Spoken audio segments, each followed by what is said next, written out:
Welcome back! Ang pamagat ng pelikula na ating pakikinggan ngayon ay Mongol Rise of Genghis Khan. Ito ay isang historical action na pelikula. So, sit back, relax and enjoy.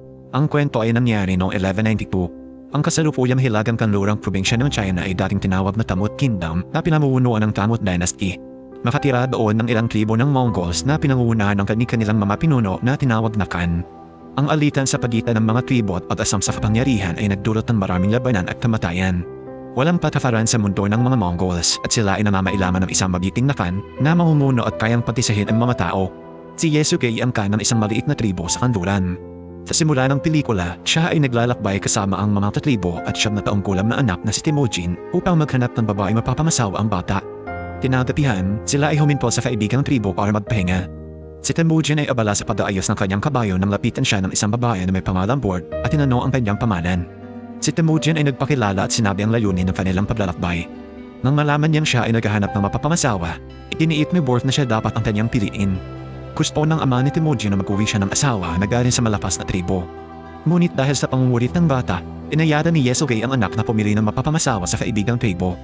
Bago pumili ng babae, si Temujin ay sinabihang maghanap ng may malakas na binti dahil sila lang ang may kakayahang pasayahin ang mga lalaki. Sinunod ni Temujin ang payo ng ama at pinili si Bord. Sila ay opisyal na ikinasal subalit pinapayagan lamang magsama pagkatapos ng 5 taon. Bago umalis, si Temujin ay nanakong babalik agad at binigyan si Bord ng necklace bilang regalo na magpapaalala sa kanya. Nang sila ay pabalik na sa kanilang nayon, kinailangan nilang mag-ingat nang makita nila ang Khan ng karibal na tribo at ilang mandirigma nito. Ang karibal na Khan ay nagpadala ng isang bangkok ng gatas bilang tanda ng kapayapaan. Para ipaabot ang pasasalamat, si Yesugei ay nagpadala din ng isang bangkok ng juice at mga pagkain. Ang kanyang kanang kamay ay nagmungkahing ipainom muna sa kanyang alipin ang gatas at huwag magtiwala sa kanilang kaaway. Ngunit ayaw ni Yesugei na mawala ang oportunidad na silang dalawa ay magkaayos. Ininom niya ang gatas gayon din ang karibal na Khan. Sila ay nagpatuloy sa paglalakbay ngunit pagkalipas ng mga ilang sandali ay biglang sumakit ang dibdib ni Yesugei. Siya ay nahulog sa kabayo at namatay. Sinamantala ng kanilang kalaban ang kanyang kabaitan at siya ay nilason. Ang kawawang si Temujin ay lumapit sa kanyang ama ngunit ang kanyang mga tatasunod ay wala nang pakialam. Kanilang tradisyon na ang mga tao ay susunod lang sa malakas na pinuno.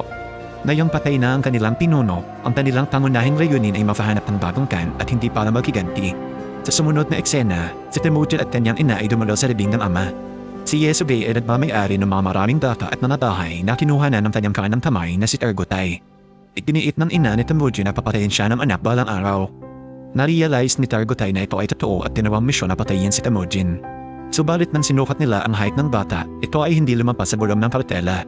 Ayon sa kanilang tradisyon, hindi nila pwedeng patayin ang bata at ang buhay ni Temujin ay nailigtas. Ngunit nang nakang babalik si Targutai sa taglamig kapag nadagdagan na ang taas ni Temujin. Nang dumating na ang taglamig, si Temujin ay wala nang matatagpuan. Natandaan niya ang sinabi ng ama tungkol sa kanilang Diyos na si Tengri na siyang tutulong sa oras ng pangangailangan. Siya ay pumunta sa sagradong bundok para bisitahin ang banal na lugar.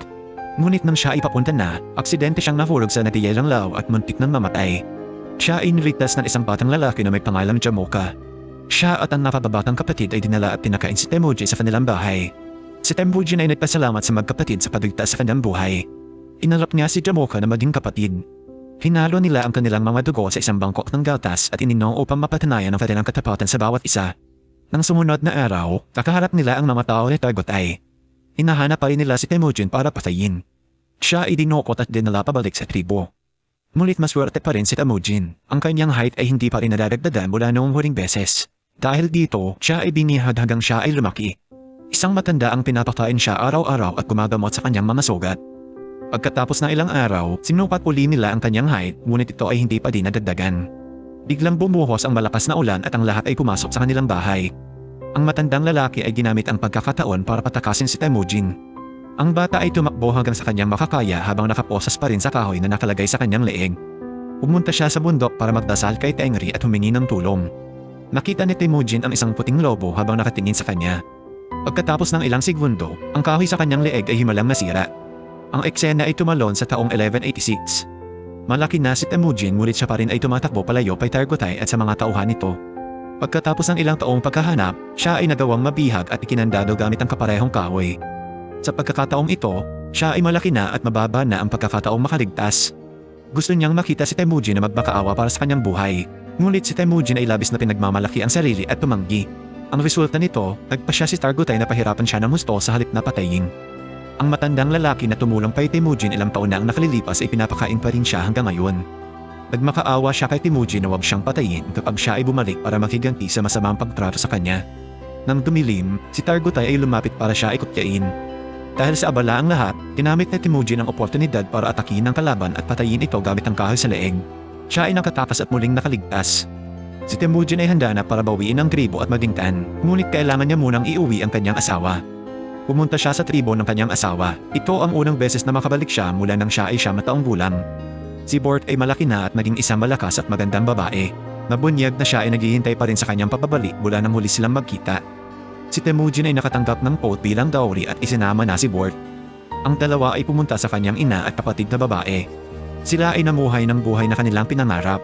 Si Temujin at Bort ay mas lumalim pa ang pag-iibigan bilang mag-asawa. Ngunit nagkaroon ng problema nang sila ay inatake ng tribo ng mga Merkit. Matagal na taon na ang nakalilipas, ang ama ni Temujin ay kinigtap ang ina mula sa kan ng Merkit tribe. Siya ay sumumpang maghihiganti at ngayon ay naririto para nakawin si Bort mula kay Temujin. Sinubukang tumakbo ng mag-asawa ngunit si Temujin ay tinamaan ng isang palaso at si Bort ay nakidnap upang gawing asawa ng karibal na kan. Nang si Temujin ay magaling na, gusto niyang bawiin ang kanyang asawa ngunit hindi niya ito magagawa ng mag-isa. Kaya naman, siya ay pumunta sa kapatid na si Jamuka. Si Jamuka ay malaki na at naging kan ng isang malakas na tribo. Sumang-ayon siyang tumulong ngunit pagkatapos pa ng 1 taon dahil siya ay abala pa sa ibang bagay. Pagkalipas ng 1 taon, ang dalawa ay pumunta kasama ang hukbo para atakihin ang tribo ng Merkit. Pinatay nila ang lahat na kalaban at ninakawan ang lugar. Nahanap nila ang buntis na si Bort sa isang nipa. Pinatay niya ang lalaking katabi sa kanyang higaan. Agad na inangkin ni Temujin na sa kanya ang bata at inuha pabalik si Bort. Ang hukbo ay nagdiwang sa kanilang pagkapanalo. Si Temujin ay nagawang magkaroon ng maraming tagasunod. Iniling nilang ipamahagi ang mga nanakaw na baka, pero hindi gaya ng ibang kan, si Temujin ay nagtira lang ng kakarampot para sa kanyang sarili at ibinigay ang iba sa tropa. Nakita ito ng 2 tauhan ni Jamufa at sumali sa bagong tribo ni Temujin. Dahil ang Mongol ay pinapayagang mamili ng kanilang kan, wala nang nagawa pa si Jamufa ngunit ito ay malaking pagtataksil sa kanyang pananaw. Sa sumunod na eksena, nakita ng mga tauhan ni Temujin ang isang lalaki na sinusubukang nakawin ang kanilang mga kabayo. Inabol nila ang lalaki at aksidenteng napatay ito. Yun pala, ang magnanakaw na kanilang napatay ay walang iba kung hindi ang mga kababatang kapatid ni Jamuka. Pagkatapos ng insidente, ginawang misyon ni Jamuka na patayin si Temujin at kinalimutan na ang kanilang pagiging magkapatid. Nakipagsanib siya sa ibang tribo at sumugod sa tribo ni Temujin. Alam ni Temujin na hindi mananalo sa laban ang kanyang mga tao dahil sila ay higit na marami. Pinadala niya sa malayo ang mga babae at bata at dumaban pa rin kahit dehado. Kahit na nagawa niyang makapatay ng maraming kalaban, si Temujin ay nadaki pa rin sa huli. Tinawag pa rin siyang kapatid ni Jamuka at pinilit na magmakaawa. Ayaw niyang pumatay ng tao na may natitira pang lakas at may tiwala pa sa sarili. Sa halip, siya ay ginawang alipin at binenta sa mga negosyante. Si Temujin at mga natitirang tagasunod ay pinalakad ng ilang milya sa desyerto para makarating sa lungsod na pinamumunuan ng Tangot Dynasty. Sila ay pinaupo para pagpilian at bilhin ng mga tao. Isang araw, isang mataas na opisyal mula sa dinasti ang pumunta sa palengke at nagpakita ng interes na bilhin si Temujin. Subalit ang kanyang monk na tagapayo ay may nakitang masamang pangitain sa pagbili sa kanya. Kanyang naisip na si Temujin ang magiging simula ng katapusan ng buong dinastiya. Ang opisyal ay natawa lang sa kanyang mungkahi at pinagpatuloy pa rin ang pagbili kay Temujin.